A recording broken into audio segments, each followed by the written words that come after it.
The community of Hyannis had never encountered a child of such profound silence as Emily Thompson. At only 6 years old, she came to live in her grandparents' weathered Capestock home following a catastrophe that destroyed the harmony of their lives. Her parents, David and Claire Thompson, esteemed dog trainers collaborating with canine units throughout Massachusetts, were killed on the spot when a semi-truck ran a red light on a wet October evening. Emily, buckled into the back seat, emerged from the wreckage physically unharmed. Yet, a part of her spirit did not. In the subsequent days, Emily uttered not a single sound to anyone. Doctors diagnosed it as selective mutism, probably a reaction to trauma. Therapists presented puzzles, engaged in play therapy, and played gentle music. None of it penetrated her defenses. She withdrew into herself, as quiet as falling snow, inaccessible to all except the dogs. 6 German shepherds, Max, Bella, Luna, Duke, Shadow, and Rex, represented the entirety of her parents' legacy. These were former working dogs, trained to perfection, who had previously taken commands from police, rescue personnel, and search parties. Now, their loyalty belonged solely to Emily. In some way, she communicated with them, not with words, but with imperceptible whispers. Faint gestures of the hand, a nod, a subtle inclination of her head. No one had instructed her. She simply understood. Her grandparents, Robert and Martha Thompson, both in their 70s, struggled to cope. Their son and his wife were gone. They were now responsible for a traumatized granddaughter and the care of 6 energetic working dogs. The task felt insurmountable. Nevertheless, it never crossed their minds to part with the animals. They witnessed something no medical professional could articulate. How the dogs remained near, soothing Emily's agitated hands, and sleeping curled beside her at night like silent sentinels. Behind the peeling blue paint of the Thompson house door, a connection was developing, unspoken, unbreakable, and enigmatic, and the whole town would soon become aware of it. It began as a rumor, isolated sightings here and there. A couple of early risers in downtown Hyannis claimed to have witnessed a small girl walking 6 enormous German shepherds completely off-leash. Within the second week, it was no longer a rumor. Each morning, shortly after dawn, Emily Thompson would emerge from her grandparents' home, her red sneakers quietly descending the porch stairs. One after another, the dogs would assemble around her, flanking her like silent shadows. Max, the biggest, invariably led the way, with Bella and Duke positioned close by her sides. There were no leashes or shouted commands, only a quiet, fluid coordination. Initially, Emily kept to the side streets and peaceful park trails, avoiding Main Street. But as her self-assurance increased, her route expanded. By the month's end, she was guiding the dogs through the center of downtown, passing the bakery, the hardware store, and the cafe.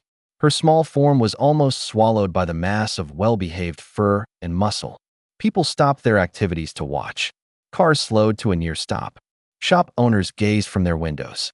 Cell phones were raised, and videos were shared.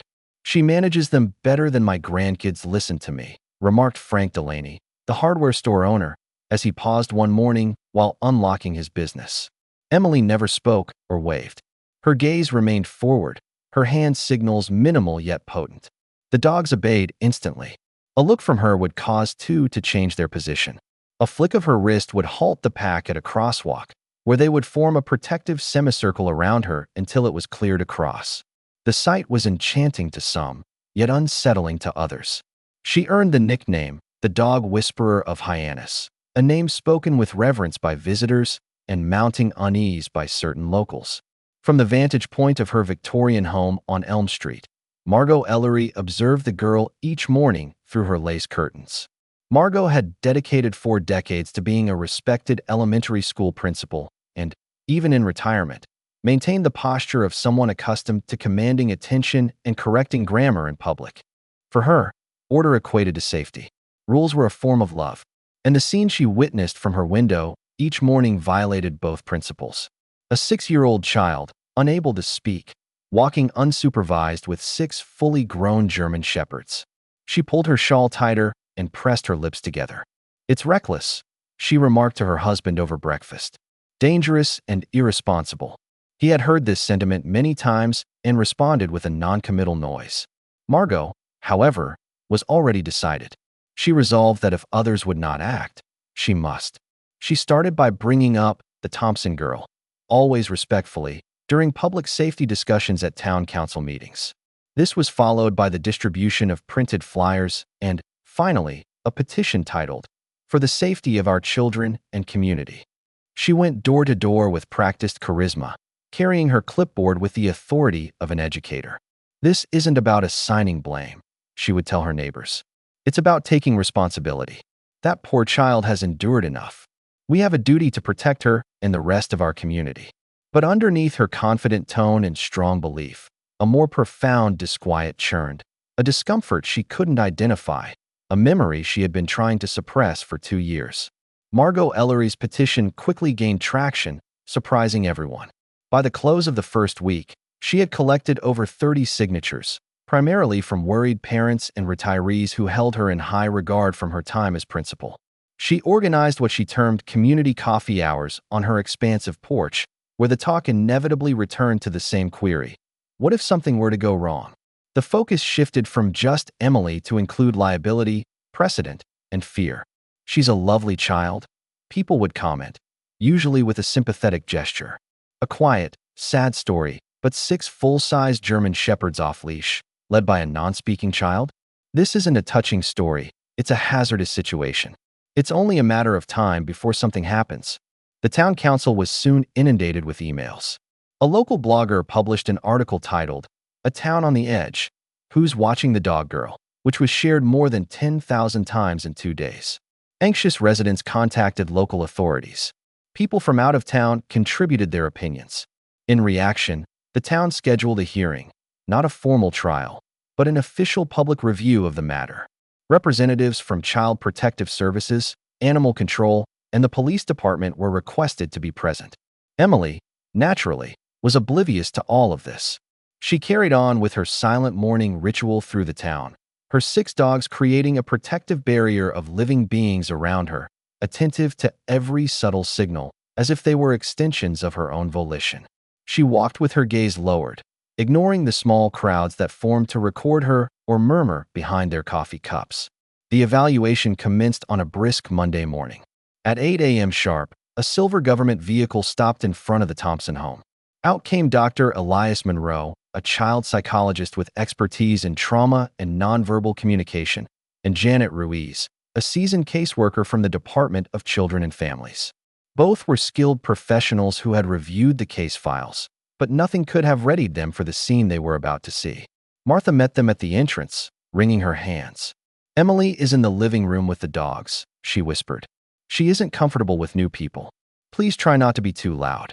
The 2 professionals stepped into the humble house, moving with caution. There, seated cross-legged on a well-worn rug, was Emily, encircled by all 6 German shepherds. Max lay beside her, watchful yet serene, his gaze following the visitor's every motion. For a beat, silence reigned. The atmosphere in the room was suspended, as if time had stopped. Janet looked at Dr. Monroe, who gave a nearly imperceptible nod. They would not hurry this process. Whatever was unfolding here had to be observed patiently, at its own pace. Over the next few days, the team monitored Emily's daily life, her feeding routines, grooming sessions, structured hand signals, and, of course, the morning walks. Each observation brought something new to light. A flick of her fingers dispatched Duke to the kitchen. A silent moment of stillness prompted Rex to sit. A barely audible whistle brought Luna and Bella into formation. Emily never uttered a word, yet the dogs reacted as if her thoughts were their own. "This is more than simple obedience," Dr. Monroe wrote in his notes. "It is a shared, co-created language, dynamic and alive." The most astonishing event, however, occurred late on Wednesday morning. Martha had just put a kettle on the stove when she heard a soft thud, a noise that felt out of place. She spun around, her heart lurching, as Robert stumbled into the hall, his face ashen and his breathing labored. "Robert," she cried, her voice unsteady. Before she could react, Max darted from the living room with the speed of pure instinct. There was no command, no pause. His paws scrabbled on the hardwood floor as he rushed forward, not with hostility, but with urgency. In a single, fluid movement, He pressed his substantial body against Robert's knees, cushioning his fall before it could become dangerous. Robert sank against the wall, gasping for air. Max stood guard over him, perfectly still except for the twitch of an ear, his body a shield between Robert and the world. His nose nudged Robert's hand once, then twice, insistently, but with control. Emily was the next to appear, silent, swift, and focused. Her bare feet were almost soundless on the floor as she rushed forward, her small hands already issuing commands. The other dogs responded immediately. Luna and Shadow froze where they stood. Rex whimpered but remained still. Martha, phone in hand, was already dialing 911, her fingers trembling and tears welling in her eyes. She couldn't tear her gaze away, not from Robert, not from the phone, but from Max. From what he had done, how quickly he had understood, and how he hadn't needed permission. He had simply taken action. And somehow, Emily had coordinated the response without a single word. Dr. Monroe looked at Janet Ruiz, his voice low with amazement. That dog didn't just react. He anticipated. Later that day, a veterinary behaviorist confirmed their observation. Max was exhibiting the classic indicators of medical alert behavior, a rare and often unteachable skill found in only a small number of service dogs globally. Janet scribbled notes with shaky hands. What had begun as a safety evaluation was transforming into something else entirely. A situation involving a remarkable bond, healing, and instinct. It was something no existing law or regulation was ever created to address. The courtroom at Barnstable County Courthouse was packed to its limits. Residents, journalists, and concerned individuals filled the wooden benches, the air charged with expectation. At the front, sitting between her grandparents and their pro bono lawyer, Emily Thompson was quiet, her small hands resting in her lap. Her gaze was directed at the floor. She hadn't said anything since they had arrived. At the opposing table, Margot Ellery sat with her counsel, her posture erect and her face calm. She projected an air of confidence, her reputation her shield, but her eyes kept darting toward the child. When Judge Anandra Ostrowski, renowned for her impartiality and direct rulings, entered, the room fell silent. Janet Ruiz was the first to take the stand, providing a summary of the investigation. She discussed Emily's trauma, her mutism, and the dog's extraordinary self-control. Dr. Monroe came next, characterizing Emily's communication method with the dogs as a nonverbal language of shared trust that had formed outside of conventional learning. Videos were presented showing Emily guiding the dogs through intersections, creating protective formations, and issuing silent commands. A wave of astonishment rippled through the courtroom. Then came the moment no one had anticipated. After both parties had made their arguments, Judge Ostrowski leaned forward. "I would like to hear from Emily Thompson," she stated softly. "Only if she is willing." All attention shifted to the child. Martha leaned over, whispering to her. Emily did not stir. Her small shoulders grew tense, and her fingers gripped the hem of her dress. She gave a single, sharp shake of her head, and then remained completely still, as if the pressure of the room might crush her if she took a wrong breath. But then, a change occurred. She looked up, first to the judge, then to the rows of unfamiliar faces observing her, and finally down, not to an empty spot, but to Max, who lay peacefully at her side, his gaze on her, unwavering and composed. His presence was her validation. On trembling legs, Emily rose. Her voice emerged like a gasp torn from a deep hurt, delicate and raw. "Max pulled me out of the car." An absolute stillness descended upon the courtroom.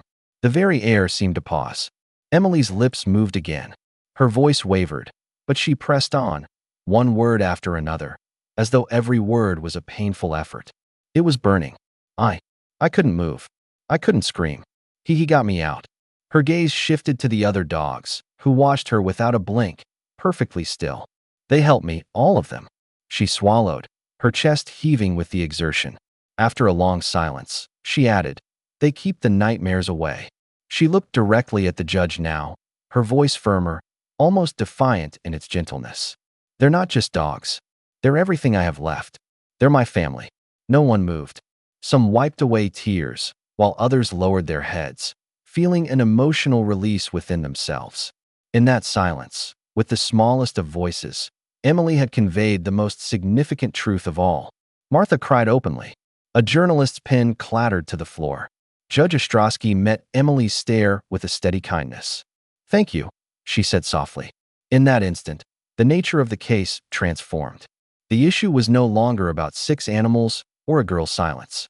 It was about finding a voice, about survival, and about a form of healing that didn't fit conventional expectations but was just as genuine. That night, long after the courtroom was deserted, Margot Ellery remained alone in her car, parked across from the Thompson house. The porch light cast a warm glow. Through the window, she could see silhouettes moving inside. Martha in the kitchen, Robert in his armchair, and Emily curled on the rug next to Max, her small hand resting on his fur. Margot clutched the steering wheel so tightly her knuckles blanched. The following morning, she rapped on the Thompsons' door. Martha opened it, cautious yet civil. "I need to talk to you," Margot said softly. "All of you." They sat with a palpable awkwardness in the living room. Emily remained on the floor, encircled by the dogs, her eyes guarded. Margot cleared her throat. "There's something I didn't mention in court. Something I've never told anyone." She paused, finding it hard to meet their eyes. "I was the driver of the other vehicle the night David and Claire died." The ensuing silence was sudden and sharp, like breaking glass. "I informed the police it was an accident. Bad weather, poor visibility." "That was true, but I had wine with my lunch.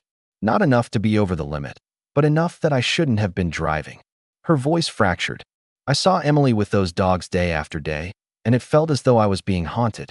I convinced myself I was protecting her, the town, but in reality, I was attempting to quiet my own conscience." Emily was still, but Max moved, positioning himself between her and Margot, calm yet alert. Margot did not back away.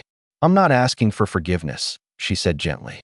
"I just need to say it so I can at last be liberated from the burden I've carried all this time." For a considerable time after Margot Ellery's confession, nobody in the Thompson living room spoke. Martha's face had drained of color. Robert gazed at the floor, his fingers quivering on the arm of his chair.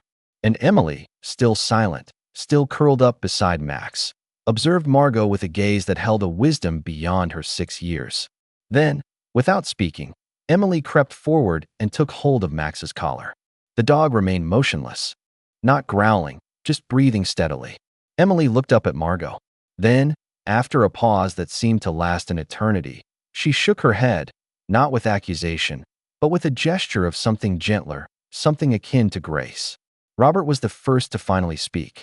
"What you did was horrific," he said, his voice gruff. "But to live with that and confess it requires a different kind of strength." Martha nodded, her eyes glistening. "We won't say anything," she said quietly. "Not to the town, not to the court. Let this chapter close here." Margot's shoulders slumped with a mixture of sorrow and liberation. She did not offer thanks. Words were inadequate for such a moment. She simply rose, murmured, "I'm so sorry," and walked out of the house. At the week's end, Judge Ostrowski delivered her official verdict, which echoed the sentiment already felt by everyone present. Emily Thompson would be permitted to retain all 6 of her dogs, under professional oversight. Max was officially recognized as a service animal. The town settled back into its usual pace, but a fundamental change had occurred. Several months later, on a pleasant spring afternoon, Emily strolled down Main Street, this time with her chin up. Her red sneakers made a soft tapping sound on the sidewalk. Max was at her left, and the others followed closely. She was speaking now, not frequently, and not in a loud voice, but with clarity to her grandparents, to the dogs, and to the world, on her own schedule. Behind her, 6 tails wagged in perfect unison, not merely as companions, but as elements of a life put back together. And for the first time in a very long time, Emily Thompson was, at last, whole.